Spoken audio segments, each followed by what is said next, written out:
Assalamualaikum warahmatullahi wabarakatuh. Alhamdulillah, syukur kehadrat Allah Azza wa Jalla. Kita bertemu dalam rancangan Al-Kuliah seperti biasa hari Jumaat 5 petang hingga 6 petang dengan topik yang berbeza-beza, dan pada hari ini kita bersiaran secara langsung dari studio C Seri Pentas TV3 dengan topik kita cukup menarik sebenarnya. Barangkali ada di luar sana yang sedang kesakitan, yang mengalami musibah, kemudaratan pada fizikal, jasad dan badan. Sesungguhnya itulah ujian dan takdir daripada Allah Azza wa Jalla untuk kita sebagai hamba-hambanya. Apapun topik kita pada petang ini, iaitu sakit tapi redha. Sebaliknya, bukan redha tapi sakit je. Sakit tapi redha, sempena Hari Jururawat yang kita sambut di Malaysia, dan juga tuan-tuan selamat Hari Jururawat, selamat bertugas untuk jururawat, nurse, misi dan bidan-bidan di seluruh Malaysia. Alhamdulillah, tanpa anda siapalah kami di sini. Apapun bersama dengan kita di studio Seri Pentas pada petang ini, kita telah mengundang seorang pendakwah dan juga seorang pengamal perubatan Islam untuk bercakap tentang topik sakit tapi redha, sesuai dengan orang kata apa, jawatannya sebagai pengamal perubatan Islam, iaitu yang bahagia Ustaz Abdullah Mahmud. Assalamualaikum Ustaz. Selamat datang ke studio pada petang ini. Alhamdulillah, lama tak jumpa Ustaz. Apa pun hari ini Ustaz, sakit tapi redha. Sebenarnya Ustaz, barangkali kalau kita lihat di luar sana, barangkali pesakit-pesakit di hospital yang memang ada TV di hadapan mereka sedang diuji oleh Allah Azza wa Jalla Ustaz. Sebenarnya bila kita sebut ujian ni, sakit ni, ada yang sakit berat, ada yang sakit ringan. Barangkali ulcer pun sakit juga ya di bibir Ustaz. Dan ada orang bila kita sebut tentang sakit ini, yang pertama ialah takdir daripada Allah Subhanahu wa taala. Yang keduanya ialah merupakan ujian untuk melihat tahap kesabaran kita sebagai hamba-hamba kepada Allah. Justru itu Ustaz, ada orang dia boleh menerima hakikat bahawa dia sakit. Ada orang dia menyalahkan takdir, kenapa aku sakit dan kenapa tidak orang lain. Jadi boleh tak Ustaz kupas tentang sakit tapi redha? Silakan Ustaz. Bismillahirrahmanirrahim. Assalamualaikum warahmatullahi wabarakatuh. Penonton-penonton yang sedang di rumah, yang sedang di hospital, yang sedang di mana-mana, alhamdulillah, pertama sekali kita bersyukur kehadrat Allah Subhanahu Wa Taala kerana kita dianugerahkan oleh Allah Subhanahu Wa Taala berada dalam keadaan sihat bagi yang sihat. Dan yang sakit sebenarnya bukan dia tidak ada keuntungan dia, Ustaz. Dia ada untung dia sakit ni. Sebab kalau kita perhatikan berapa ramai orang yang sakit dan dengan sakit tu dia jadi baik, Ustaz. Dengan sakit dia boleh nampak kebenaran agama, dia boleh nampak kesilapan dia boleh nampak kejahatan dia melalui sakit dia. Sebab itulah sakit ni sebenarnya bagi saya menganggap sakit ni satu rahmat daripada Allah untuk orang-orang tertentu. Sebab itulah kita kalau kena sakit ataupun dilanda kesakitan, jangan terus melihat bahawa sakit itu sebagai tanda Allah tak suka kita. Sebab tanda-tanda Allah mengampunkan dosa manusia di antaranya Allah bagi sakit. Sebab tu berapa ramai orang yang sakit tu tahu bahawa Tuhan sedang ampun dosa dia. Kalaulah dia tahu bahawa sakit itu tanda Tuhan sedang mengampunkan dosa dia, saya ingat dia masih mampu untuk senyum, masih mampu untuk mengorak wajah manis walaupun dia sakit, Ustaz.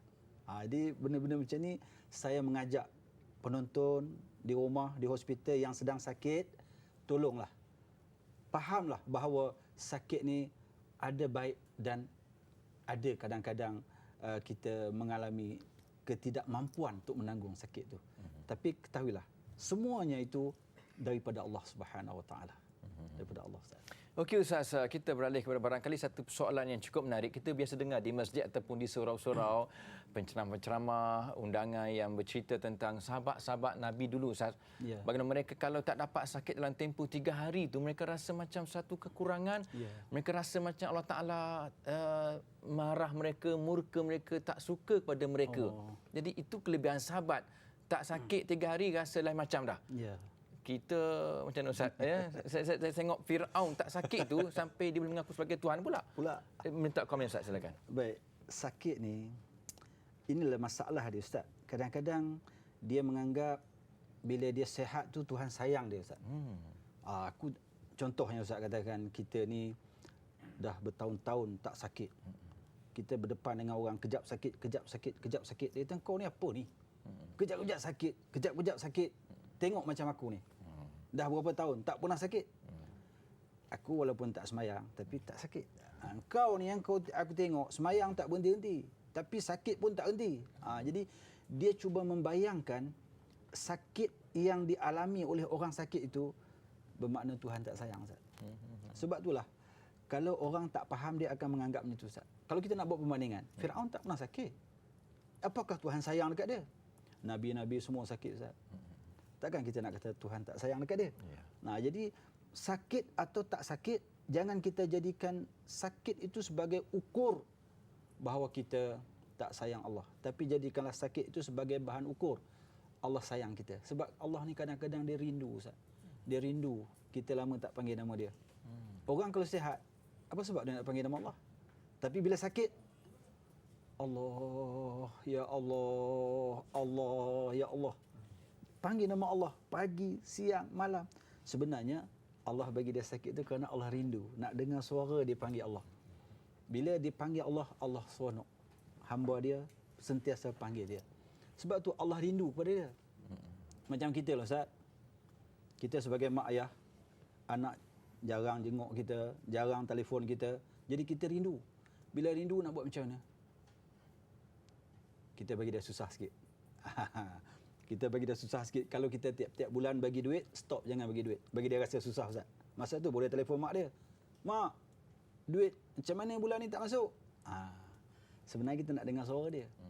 Tolonglah mak, masuklah duit mak. Jangan macam ni mak. Ustaz. Macam itulah juga Allah. Bila kita lama tak panggil dia, pap, dia bagi sakit sikit. Allah, ya Allah, Allah, ya Allah. Dia akan panggil nama Allah. Di situ Allah kata, ya, aku dah dengar kau panggil aku. Aku suka. Itu kaedah dia, Ustaz. Satu analogi yang cukup menarik, Ustaz. Ini saya dengar Ustaz kupas tentang, memang menarik sangat analogi hamba bila dia mengadu Allah, Allah, Allah. Sebenarnya Allah Ta'ala nak dengar suaranya, merintih, memanggil, bermunajat kepadanya. Tapi apa kata Ustaz, kalaulah si pesakit tadi tu aduh.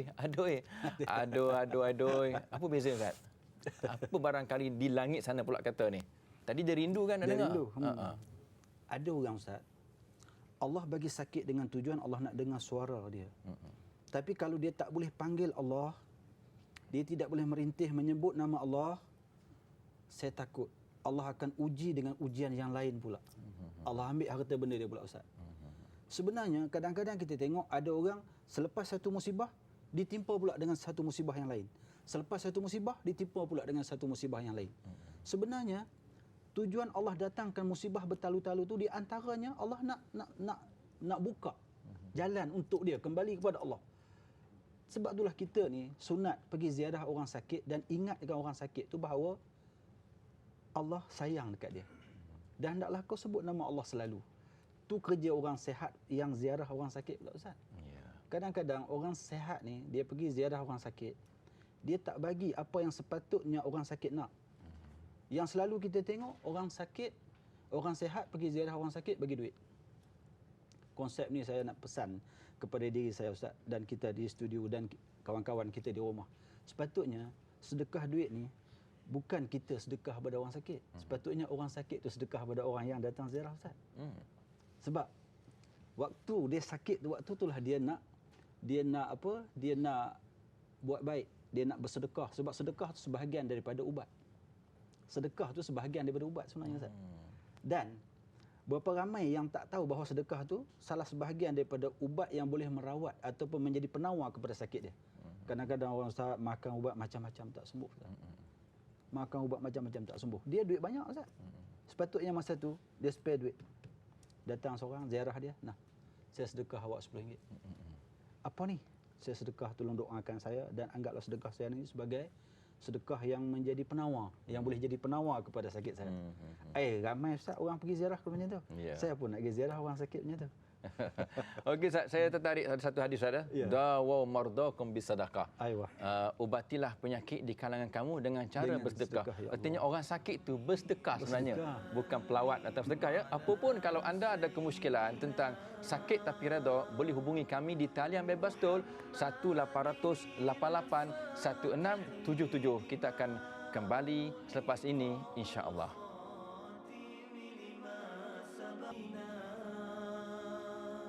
Alhamdulillah, syukur kepada Allah Subhanahu Wa Taala kerana dengan limpah kurnia dapat kita bertemu dalam Al-Kuliah pada petang ini dengan topik kita sakit tapi redha. Terima kasih kepada anda sebagai seorang doktor, sebagai seorang jururawat, nurse, misi, bidan dan sebagainya yang seangkatan sewaktu dengannya, dan tak lupa alhamdulillah terima kasih kepada Allah Azza wa Jalla, semua penuh dengan hikmah dan nikmat daripadanya. Apapun sebelum kita menanti dan mengambil panggilan daripada penonton di rumah, Ustaz, saya nak tanya Ustaz tentang satu soalan. Kita cerita tentang sakit tapi redha. Macam mana redha ketika sakit, Ustaz? Adakah kita tak boleh mengeluh ke, adoi tak boleh, ataupun ada setengah orang Ustaz dia bercerita. Doktor kata macam mana makcik sihat? Yalah makcik dah berkali-kali makcik patah lengan yang dulu, makcik patah kaki dulu. Dia cerita habis. Ya, Jadi masa tu dikatakan sakit tapi redha, Ustaz, silakan. Dia redha ni sebenarnya istilah yang mudah dipaham oleh semua orang, Ustaz. Redha ni sebenarnya menerima keadaan, menerima keadaan kita pada masa tu. Tanda-tanda kita nak tengok orang redha, dia tak mengeluh, Ustaz. Sebab tu kadang-kadang kita tengok ada orang suka mengeluh. Mengeluh ni satu sifat syaitan sebenarnya. Dia ni kalau tak sakit pun mengeluh, Ustaz. Apatah lagi sakit. Bila sakit lagi kuat mengeluh. Dia duduk saja, ish, nak bagi mati-matilah, buat apa sakit ni, mengeluh. Maknanya tak redha, Ustaz. Orang yang redha kita boleh nampak daripada kelakuan dia. Kita tengok dia duduk seorang-seorang, dia senyum. Sekali-sekala keluar perkataan daripada lidah dia, Allahu Akbar. Itu tanda orang redha. Dan kita boleh nampak daripada wajahnya, daripada memek mukanya, daripada perkataan dia, daripada lenggang-lengguk dia, kita akan nampak, Ustaz. Sebab itulah redha ni mungkin mudah disebut, Ustaz, tapi nak buat subhanallah. Nak buat bukan mudah. Sebab kita suruh orang sabar, macam orang kita suruh orang sabar, Ustaz. Sabar. Dia tak tahu nak sabar tu nak bermula di mana, Ustaz. Okey, sabar Ustaz. Sabar Ustaz. Kita ada satu panggilan daripada Johor Bahru, Ustaz. Jauh tu Johor Bahru. Silakan. Assalamualaikum Siti Amira. Assalamualaikum Siti Amira. Assalamualaikum Siti. Okey, terputus Ustaz. Apa pun tadi tentang sabar. Ustaz, saya nak tanya Ustaz, barangkali adakah dikatakan redha, Ustaz, kalau orang sakit, tiba-tiba datang orang ziarah dia, macam mana Pak Cik? Alhamdulillah tak berat sangat, boleh tanggung lagi lah. Berbeza dengan barangkali apa khabar Pak Cik? Oi, tak boleh tidur malam tadi, lengar-lengar, sendi-sendi sakit, semua. Apa beza, Ustaz, antara dua tadi tu? Silakan, Ustaz. Baik, itulah beza redha dengan tak redha tadi, Ustaz. Orang yang sakit, dia akan berfikiran begini, Ustaz. Kalau dia cerita ke orang, orang boleh buat apa? Baik aku mengadu pada Allah. Bila dia mengadu pada Allah, biasanya orang akan ambil dua pendekatan, Ustaz. Satu, dia suka mengadu pada orang. Tak kira pada anak dia ke, pada mak dia ke, pada siapa-siapa. Satu lagi, kalau orang yang faham, dia tak akan mengadu pada orang. Dia akan mengambil kesempatan untuk mengadu pada Allah. Bila ada orang ramai, dia diam, Ustaz. Dia diam. Bila orang dah tak ada, dia mengadu kepada Allah. Ya Allah, aku sakit, ya Allah. Aku tak mampu tanggung sakit, ya Allah. Bila orang tak ada, Ustaz. Tapi bila ada orang datang, dia senyap. Orang menanya, macam mana Pak Cik? Alhamdulillah, boleh tahan. Sebenarnya dia tak tahan, Ustaz. Sebab dia tahu, kalau mengadu kepada orang, di sana, Nabi telah rakam di dalam hadis dia, antara mafhumnya, orang yang mengadu kepada orang, maknanya dia tidak mendapat pengampunan Allah. Tapi kalau dia mengadu kepada Allah, dia akan mendapat pengampunan Allah. Ini kena fahamlah. Sebab tu saya kadang-kadang, Ustaz, mak ayah kita pun dah jadi mak ayah. Kadang-kadang dia bila dia duduk seorang-seorang, okey, dengar kereta anak dia balik, Ustaz. Aduh, dia dengar kereta anak dia balik. Dia mula sakit masa itulah. Bila anak dia tak ada di rumah, tak sakit pula. Dia nak bermanja. Sebenarnya cara tu tak betul. Okey, Ustaz. Kita ambil panggilan dari Batu terlebih dahulu ya. Assalamualaikum Datuk Habib. Ya. Assalamualaikum. Waalaikumsalam. Ya, silakan, Datuk. Waalaikumsalam kepada ustaz-ustaz kat situ. Ya, saya. Ingin saya berkongsikan pengalaman saya. Ya. Ibaratkan kalau anak, kita sayang pukul-pukulan. Kalau yang kita tak apa, yang kita nak abai itu maksudnya ibarat macam kita kurang sayang lah. Iaitu maksud saya tu, kalau Allah sayang kita, Allah akan bagi kesedaran melalui kesakitan. Itu pendapat saya pun lah. Ya, ya. Jadi kewujudan Allah Ta'ala tu satu yang besar lah. Kalau kita tak sakit, kita tak akan sedar yang Allah tu bersekeliling di mana-mana saja di antara kita lah. Okey. Tak tahulah, mungkin Ustaz boleh huraikan lebih lanjut daripada tu. Terima kasih, Datuk. Kita faham soalan Datuk. Terima kasih, Datuk. Assalamualaikum. Terima kasih. Waalaikumsalam warahmatullahi. Okey, soalan cukup bagus Datuk tadi, Ustaz, tentang artinya bila Allah Ta'ala bagi sakit, baru kita sedar Allah tu ada rupanya. Allah. Barangkali sebenarnya tak tahu pun Allah ada, sembahyang tidak, ya Ustaz. Ya. Barangkali sibuk dengan bisnes, sibuk dengan dunia dia sajalah, Ustaz. Tapi bila sakit, boleh dipanggil nama Allah. Artinya Allah tu baru ada dalam diri dia. Sila komen, Ustaz. Sebab tu bila Nabi sebut kata man yuridillahi khairan yusib minhu. Bila Allah nak bagi orang tu jadi baik, Allah timpakan musibah pada dia. Allah bagi sakit, Allah bagi hilang harta benda dia, Allah bagi jatuh saham dia, macam-macam. Ramai saya tengok, ramai orang tu mula pergi masjid selepas saham dia jatuh. Dia pun pergi ke masjid. Ramai orang tu dah mula pergi ke masjid selepas sembuh daripada sakit. Sebenarnya kita kena ingat bahawa cara Allah mengendalikan perjalanan hidup manusia ni tak sama macam manusia mengendalikan kehidupan manusia. Sebab itulah kalau kita bandingkan manusia mengendalikan kehidupan manusia sama macam Allah mengendalikan kehidupan manusia, memang tak betul lah. Sebab Allah ni unik. Yang dia sayang tu tak macam kita sayang, Ustaz. Yang dia sayang, dia bagi sakit. Yang dia tak sayang, dia lepas bebas. Kita lain. Kita yang kita sayang, kita tatang, kita junjung, kita lambung, kita sanjung. Yang kita tak sayang tu kita tindas. Okey, Ustaz. Kita berhijrah ke Terengganu pula, Ustaz. Dia Terengganu. Assalamualaikum. Syed Dirwan ke? Assalamualaikum. Ya, saya. Ya, teruskan. Ada saya tanya. Ya. Ayah saya Boleh tuan jauhkan radio ataupun TV daripada telefon, silakan. Ayah saya selalu sakit dada. Encik Syed Irwan, boleh jauhkan TV daripada telefon? Betul. Dia mengganggu talian. Silakan. Ada gini ya, selalu ayah saya sakit dada. Ya. Lepas tu dia ada jatuh lah. Dia sikit lah. Ya. Teruskan. Okey. Talian kita tak jelas. Okey, talian kurang jelas lah Tuan Syed. Apa pun tentang sakit dada ni, barangkali Ustaz boleh komen sikit lah. Barangkali lah ya. Sakit dada ni satu, saya rasa sakit fizikal berkaitan dengan jantung barangkali. Yang kedua, sakit dada yang berkaitan dengan debaran dalam hati yang barangkali berpunca daripada perasaan emosi ataupun gangguan makhluk halus. Silakan Ustaz. Dia sebenarnya debaran ataupun sakit di kawasan dada menunjukkan bahawa gangguan itu berlaku di kawasan jantung kita. Sebab tu kadang-kadang kita tengok orang ni diserang jantung tiba-tiba. Diserang jantung tiba-tiba ni sebenarnya benda tiba-tiba ni sudah tentulah ada satu anasir yang dahsyat, Ustaz. Dia tidak boleh jadi tiba-tiba. Sebab sakit ni bermula dengan sikit demi sikit. Kalau berlaku drastik begitu, mana kemungkinan ada gangguan. Saya nasihatkan kepada siapa tadi, Ustaz? Syed Irwan. Cara kaedah untuk nak supaya debaran tu tak berlaku, baca Quran dengan kaedah yang betul. Kadang-kadang kita baca Quran ni, Ustaz, ikut kaedah kita. Rasa nak berhenti ya.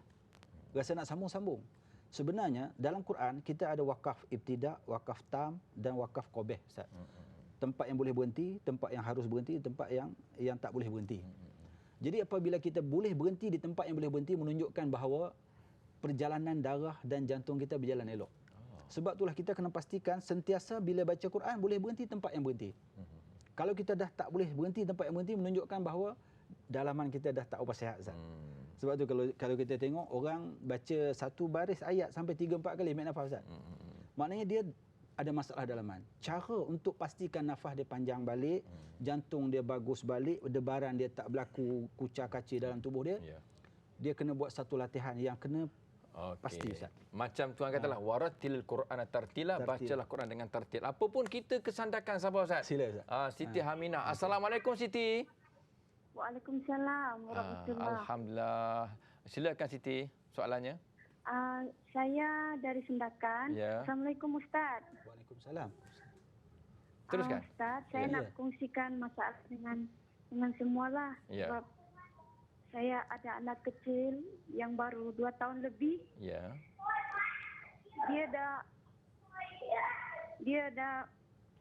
Dia dikesan sewaktu dia masih kecil lagi lah. Tapi saya reda Ustaz, dia kena macam jantung dia ada saluran darah dia terbuka lah. Tapi alhamdulillah dengan izin Allah dia dah sembuh. Alhamdulillah. Ya. Apa pengalaman? Ya, terima kasih. Ya, pengalaman Siti. Pengalaman banyak jugalah sampai ke KK. Sampai KK Hospital Likas sana. Untuk berubat Ya, untuk berubat. Dan Siti redha Ya, dan saya reda.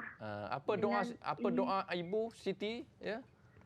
Saya berdoa kepada Allah Subhanahu Wa Taala semoga anak saya sehat selalu dan diberikan murahkan rezeki lah. Itu saja doa saya. Okey Siti, terima kasih, Ustaz. sama-sama kita dengar keputusan Ustaz ya. Assalamualaikum. Waalaikumsalam. Okey, ini juga suara-suara yang redha Ustaz kepada sakit, walaupun beliau tidak sakit tapi anaknya yang 2 tahun sakit, yang memang telah ada kecil lagi disahkan ada saluran darah yang terbuka kat jantung. Apa pun Ustaz, ini gambarkan barangkali peranan orang luar buat budak kecil bukan erti apa pun peranan ibu dan ayah. Kadang-kadang ibu dan ayah kata redha, ya Allah kalau kau nak ambillah. Ya, kalau kau lebih sayang kepada dia, silakan Ustaz. Sebab itulah dalam hal yang begini ujian Allah kadang-kadang dia datang bukan pada kita Ustaz. Dia datang kepada kita melalui anak kita. Sehingga kan ada yang mengatakan bahawa ya Allah kalau kau nak ujilah aku ya Allah. Kalau nak bagi sakit, bagilah aku sakit, jangan anakku ya Allah. Itu sifat kasih sayang seorang ibu pada anak. Jadi walau bagaimanapun itulah sukatan ataupun timbangan Allah menguji berat ringan berdasarkan kepada kemampuan orang tu tanggung. Jadi maknanya apa Puan Siti tadi Ustaz. Dia maknanya berat tu ujian tu. Walau bagaimanapun kita tidak boleh menganggap bahawa setiap musibah yang datang tu tidak ada jalan penyelesaian dia. Sebab di sana Nabi sebut alaikum syifa wal Quran wal asal Ustaz. Allah turunkan ubat itu melalui Al-Quran dan madu. Maknanya kita belum ikhtiar habis lagi. Sehingga tak ada ikhtiar yang disarankan oleh Allah dan Rasul, barulah kita angkat tangan serah, ya Allah, aku serah kepadamu ya Allah, aku tak mampu ya Allah, aku hanya ada 2 tangan ya Allah, tapi engkau ada lebih daripada kami ya Allah. Tangan kami pendek ya Allah, tangan kamu lah yang boleh jangkau apa yang kami tak jangkau ya Allah. Masa itu kita serah diri Ustaz. Bila kita habis ikhtiar kita, serah kepada Allah, dan serah kepada Allah mesti serah 100% Ustaz. Kalau 50%, 80% Allah tak ambil penyerahan tu. Allah dia nak yang penyerahan kalau boleh 200%. Allah akan ambil insya-Allah. Okey Ustaz, sandarkan kita ke KK Kota Kinabalu ya. Assalamualaikum. Assalamualaikum Ustaz. Waalaikumsalam. Silakan Nur Akmah. Saya mau tanya ni macam ni, saya mau ceritakan pengalaman saya. Saya jaga moyang saya dengan anak saya yang berusia 1 tahun 7 bulan. And then saya selalu sakit sesak nafas, sakit dada. Macam saya rasa hitam selalu. Saya reda, saya jaga setiap mungkin saya ikhlas. Saya betul-betul ikhlas jaga semua tu kan. Tapi saya rasa macam selalu sakit. Selalu hitam. Itu saja Ustaz. Okey. Kita dengar keputusan Ustaz ya. Assalamualaikum Nur Akmah. Okey Ustaz, ini juga satu dia bukan orang kata apa mengeluh Ustaz. Dia cuma berkongsi pengalaman dengan kita macam mana redha bagi pihak dia lah Ustaz. Silakan Ustaz. Dia begini. Kadang-kadang redha itu merupakan penawar Ustaz. Kita ni kadang-kadang cara kita redha tu tak betul. Cara kita redha tu seolah-olah tak redha. Redha ni begini. Apabila kita bagi ubat ke ataupun apa ikhtiar yang kita buat, kembali kepada Allah. Kita contohnya kita nak bagi anak kita ubat ataupun apa-apa yang dicadangkan oleh pihak hospital ke, kita bagi ubat, ya Allah, kau berkatkanlah ubat ni ya Allah supaya ubat ni benar-benar menjadi penawar kepada sakit anakku ya Allah. Dia kadang-kadang kita masa tu kita bergantung pada ubat, Ustaz. Kita lupa bahawa Allah sedang menyaksikan apa yang kita buat. Allah cuma nak tengok saja usaha kita. Yang selebihnya semua ada dalam tangan Allah. Yang selebihnya semua ada dalam tangan Allah. Kadang-kadang dengan dia bermunajat begitu, Ustaz, di situlah datangnya redha Allah. Bila ada redha kita, datanglah redha Allah. Bila tidak ada redha kita, mana nak datang redha Allah? Jadi redha ni kena faham betul-betul. Kadang-kadang orang ni dia redha di mulut je, Ustaz, tak sampai ke hati. Aku redha lah, nak buat macam mana lagi. Maknanya dia redha kerana tak ada pilihan lain. Okey, Ustaz. Daripada KK kita ke KL, Ustaz, ya, Kuala Lumpur. Ya. Assalamualaikum. Waalaikumsalam. Ya, apa khabar apa ni Puan Fadilah? Baik, alhamdulillah. Silakan, apa soalannya? Okey, sebenarnya bukan soalan. Sebenarnya saya nak cerita, tak tahulah ni Ustaz setuju ke tak dengan saya. Tapi saya rasa contoh terbaik tajuk ini seorang ibu yang nak melahirkan anak lah. Okey, boleh ceritakan? Silakan. Pengalaman saya sendirilah, anak saya pun dah 3 orang. Ya. Yalah, sebagai seorang perempuan ni, kita sakit macam mana pun kita terpaksa juga lalui benda tu kan. Saya. Kita reda lah. Jadi itulah saya nak, sebab orang kata sakit yang bersalin ni sakit kedua sebelum mati. Kan? So saya pun rasa macam tak bersyukurlah sebab saya dilahirkan perempuan. Sebab orang kata kalau kita lahirkan anak tu, dosa kita, separuh dosa kita diampunkan. Jadi itulah saya rasa contoh terbaik. Kita sakit juga ni, tapi kita reda, terpaksa juga lalui benda tu kan. Saya rasa saya nak tanyalah Ustaz setuju ke tak dengan pendapat saya. Okey. Terima kasih Puan Fadilah, ya. Ya, terima kasih. Assalamualaikum. Waalaikumsalam. Memang Ustaz, satu contoh yang terbaik sebenarnya. Ya, orang nak beranak sakit. Tapi dia memang seronok supaya anak tu hidup, anak tu sihat, anak tu selamat, dan dalam seronok tu ada redha lah tu. Dia tak mengeluh. Silakan Ustaz. Dia orang beranak ni, Ustaz. Kalau kita lah diamanahkan untuk beranak, tak sanggup, Ustaz. Tak sanggup. Menunjukkan bahawa orang yang nak beranak ni dia mempunyai satu pengorbanan yang tinggi, Ustaz. Yang kedua, dia mesti bersifat redha. Kalau tidak, dia tak akan mampu mengandung, dia tak akan mampu bersalin. Tak mampu. Sebenarnya orang yang mengandung ni, dia kena spare dalam kepala dia, dia sedang menjalani satu proses untuk melahirkan seorang umat. Seorang umat. Maknanya kerja tu bukan kerja ringan, Ustaz tu. Kerja nak melahirkan satu zuriat ni. Dalam masa yang sama, dia kena redha. Kalau tak redha, kita tengok apa yang berlaku, Ustaz. Anak kena pukul dan sebagainya. Dan menyesal. Dia akan menyesal selepas melahirkan anak tu, dia akan menyesal. Dia kata apa? Kalau aku tahu macam ni menyusahkan aku penyet kau masa kecil-kecil lahir. Dia menyesal. Penyesalan tu disebabkan dia sudah tidak redha. Hilang redha dia, Ustaz. Tapi oleh kerana redha tu tak pernah habis. Redha tu sentiasa ada.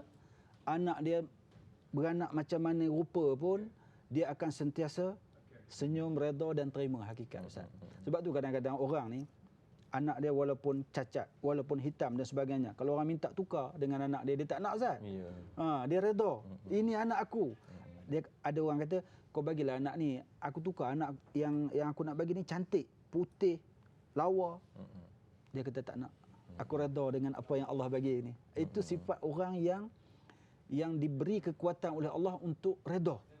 Orang kadang-kadang dia tak ada kekuatan untuk redha, Ustaz. Dia tak ada kekuatan nak redha. Dia lebih kepada nak marah, nak menyesal. Dia orang tak ada kekuatan, dia tak akan boleh redha.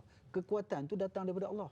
Allah akan anugerahkan kepada orang yang ingin berserah diri kepada Allah.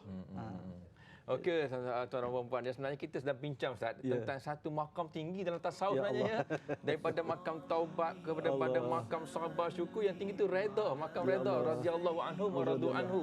Apa pun itulah hajat matlamat kita, dan apa kata kalau kita berehat seketika dan kita kembali selepas ini, insya-Allah. Assalamualaikum, dan kita bertemu kembali dalam rancangan Al-Kuliah. Tajuk kita sakit tapi redha.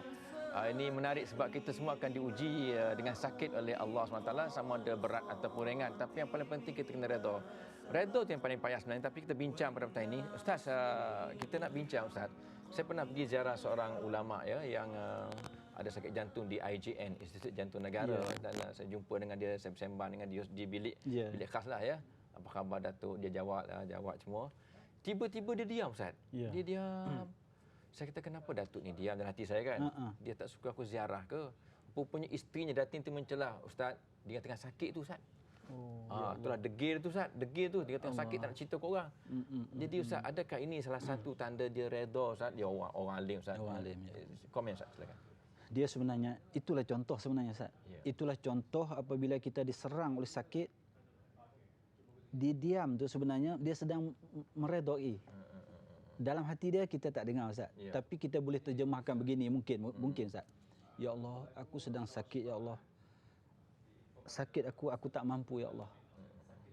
Tolonglah ringankan sakitku sehingga ke peringkat aku mampu tanggung.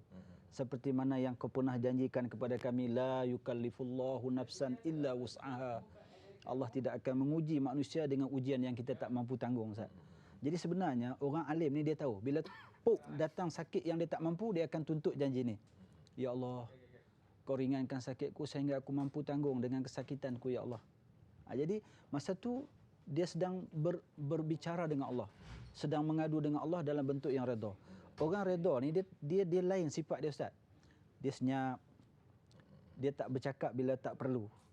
Dan dia hanya akan bercakap jika apa yang dia cakap tu menguntungkan dia dan menguntungkan orang yang datang ziarah dia dan menguntungkan kesemuanya. Tapi kalau kita yang tak faham bab redha ni, Ustaz, bila datang sakit serang tu riuh rendah, Ustaz.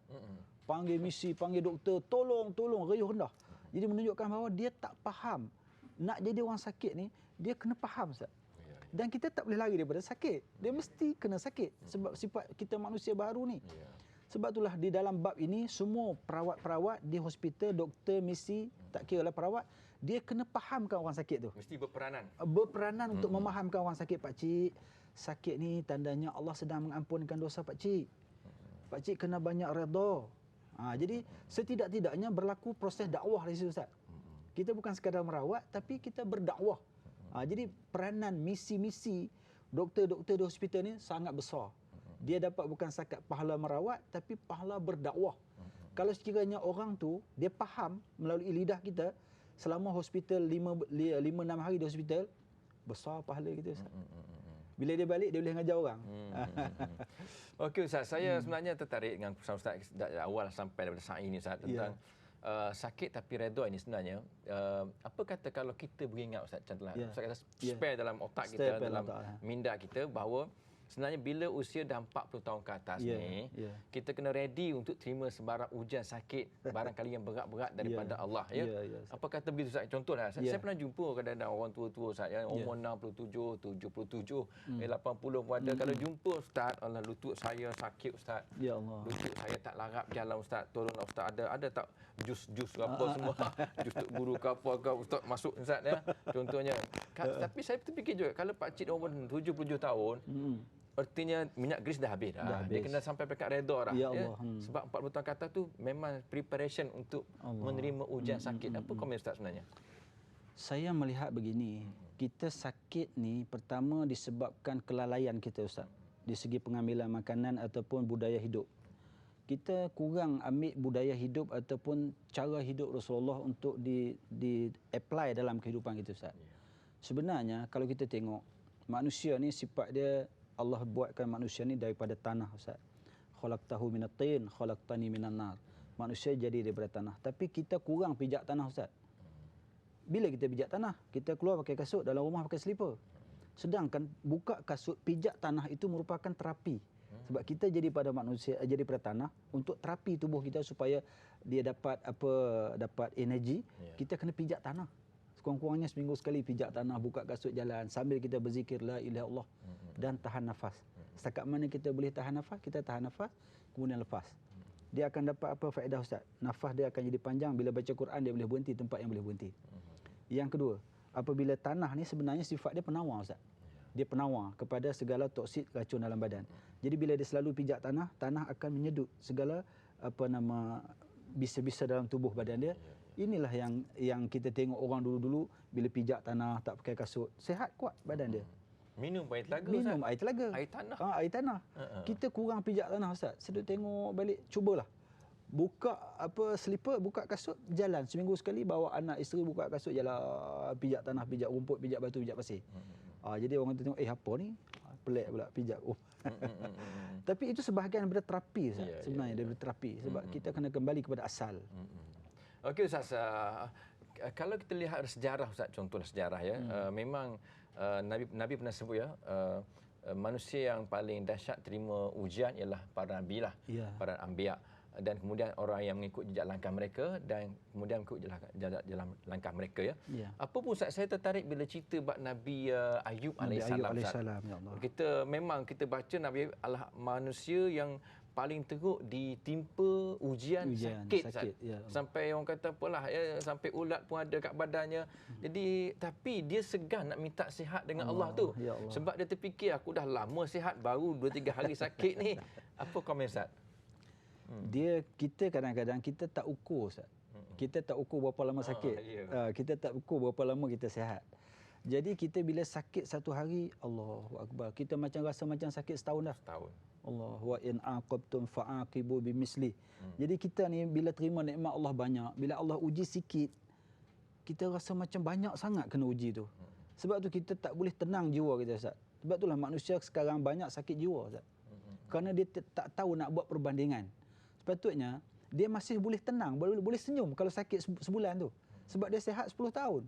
Dia sihat 20 tahun. Dia baru sakit beberapa hari. Cuba dia duduk, dia buat bandingan. Aku sakit baru seminggu. Allah, malunya. Malu nak minta. Sebab tu Nabi Ayub, dia malu nak minta daripada Allah supaya sembuh. Sebab dia sihat dah lama Ustaz. Kita tak jadikan itu. Kalau boleh masa tu ada ubat harga 10,000, 20,000 dia nak beli masa sakit. Asalkan dia boleh sembuh. Sedangkan pada waktu tu, dia boleh sembuh dengan menggunakan minda dia Ustaz. Fikir balik, ya Allah, aku sakit ni apalah sangat berbanding dengan orang lain yang lebih sakit daripada aku. Dia buat perbandingan Ustaz. Maka ketika itu redha pun datanglah. Ya Allah. Jadi sakit pun kurang. Bila redha masuk dalam tubuh kita, sakit dia akan kurang. Redha masuk lagi, sakit akan kurang. Sebab tu kadang-kadang kita buat perbandingan Ustaz. Ada 2 orang sakit. Sakit sama. Tapi yang seorang ni nampak teruk sangat. Yang seorang ni nampak tak berapa teruk. Tengok ukuran redha dia Ustaz. Redha dia. Jadi sebab tu kita tengok macam orang bersalin lah Ustaz. Ada bilik sebelah ni bersalin, bilik sini bersalin. Yang sini bunyi riuh dah. Ya Allah, tak nak dah. Lain kali abang bersalin pula. Marah suami dia suruh abang bersalin pula. Dia tak nak. Yang sebelah ni beranak juga. Tapi relax. Pegang tangan suami dia, dia beranak keluar seorang. Yang ni pun keluar seorang juga. Tapi yang ni riuh dah. Yang ni relax je Ustaz. Ya. Itulah analogi yang terbaik sebenarnya Ustaz ya. Kita buat perbandingan. Barangkali Ustaz, kadang-kadang kita sakit ya. Tapi kalau kita lihat dalam cerita TV Bersamamu, TV3 tu, kadang-kadang kita lihat ada anak-anak dia lagi teruk sakit Ustaz. Kita kata, alamak, akulah sikit sakit sebenarnya Tuan uji kan. Dia lagi teruk sakitnya. Apa pun Ustaz, kita berhak sekali lagi jumpa kembali selepas ini insya-Allah.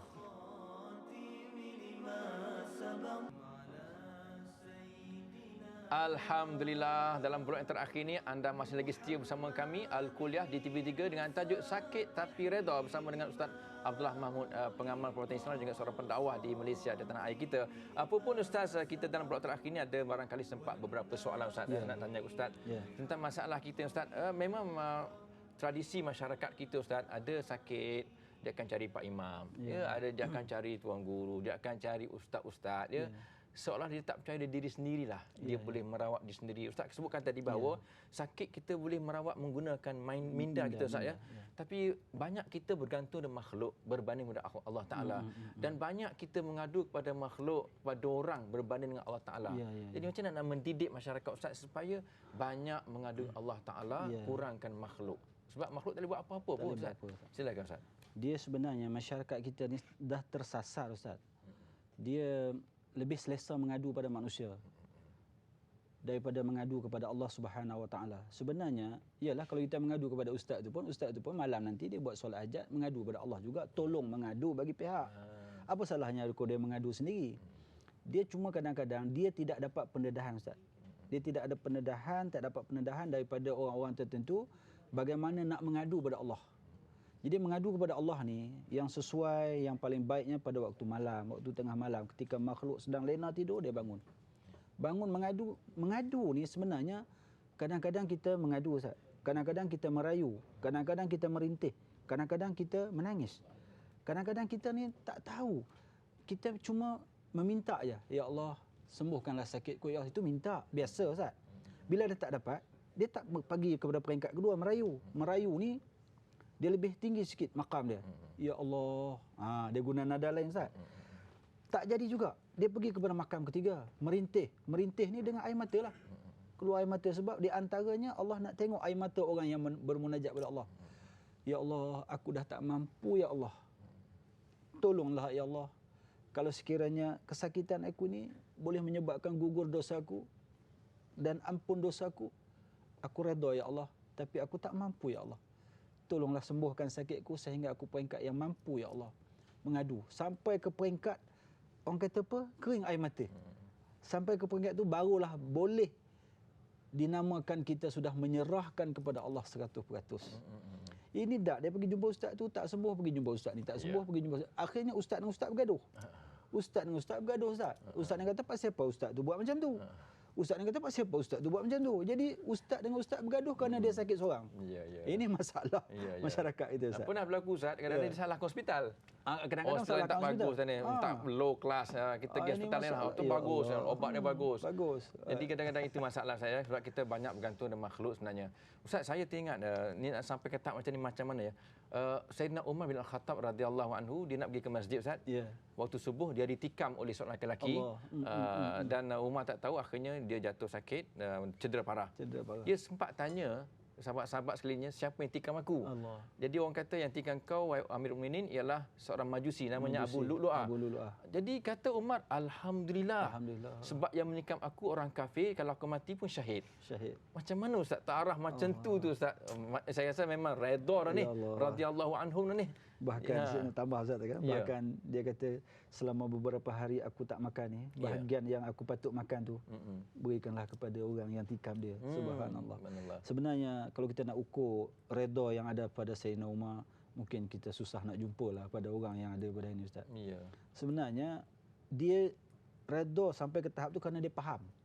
Kita tak boleh redha kerana tak faham Ustaz. Tak faham tu pula, dia tak faham disebabkan dia tidak cuba nak memahami. Di tempat orang bagi faham, masjid surau, majlis ilmu, dia tak ada di tempat tu Ustaz. Bila dia tak ada tempat tu, di mana ruang untuk dia faham benda-benda ni? Sebetulnya orang sakit, bila dia sakit, dia patut dia set dalam minda dia apa perlu dia buat. Di samping dia makan ubat, dia juga kena berhubung dengan Allah. Cara mengadu pada Allah, dia kena tanya siapa yang boleh bagi panduan dekat dia. Yang tu langkah tu dia tak ambil Ustaz. Langkah dia ubat.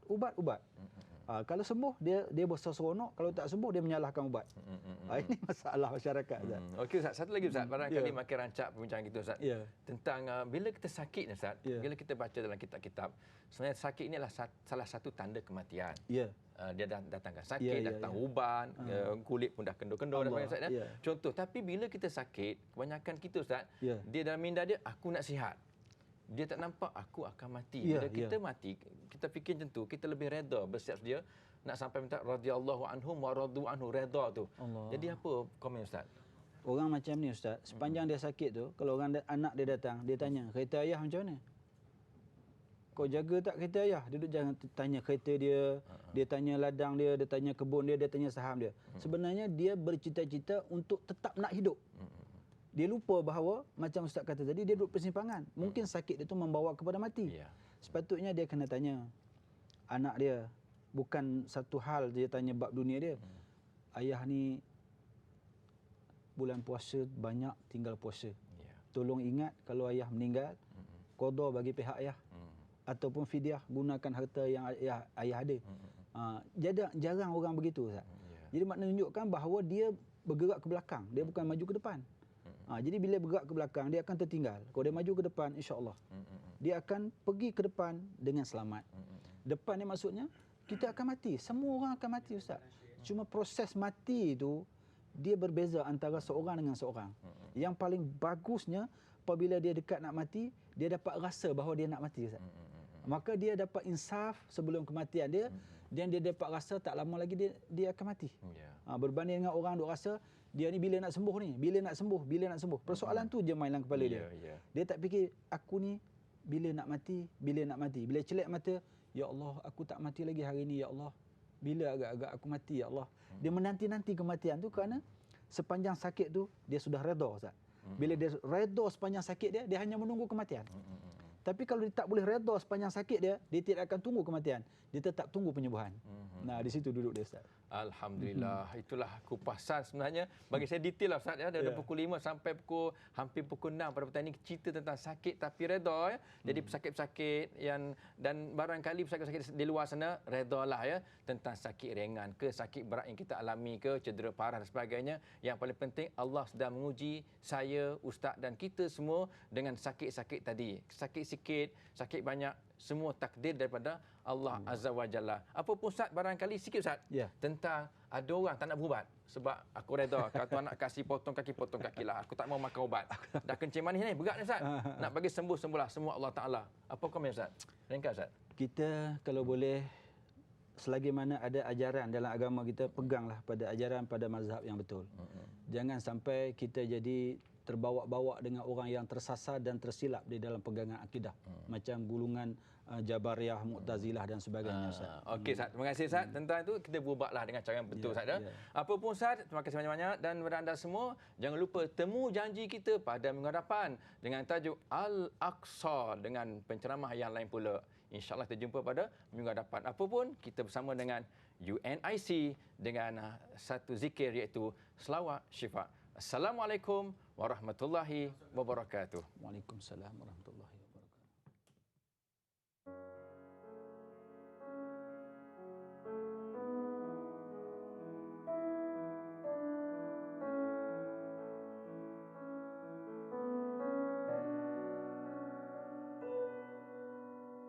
Allahumma salli ala sayyidina Muhammad tibbil qulubi wa dawaiha wa afiyatil abdani wa shifaiha wa nuril absar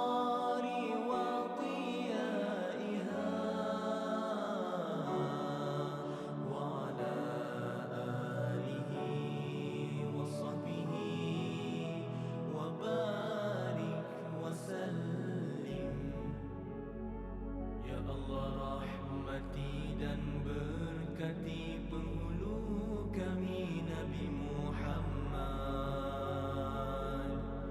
penyembuh dan pengubat bagi hati, kesihatan tubuh badan dan kesembuhannya, cahaya bagi penglihatan dan sinarannya, dan sejahtera ke atas keluarga dan para sahabatnya.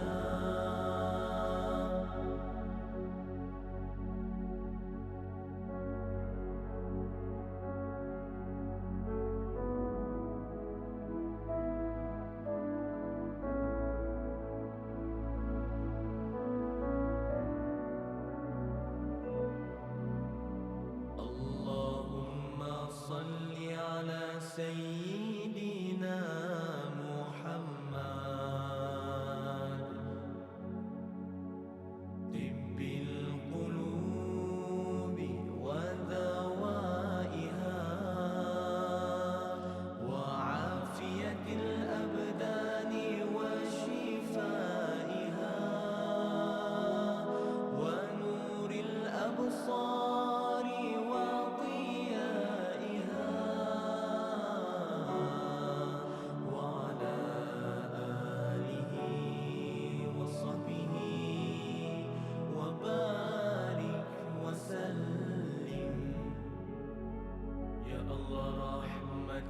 dan berkati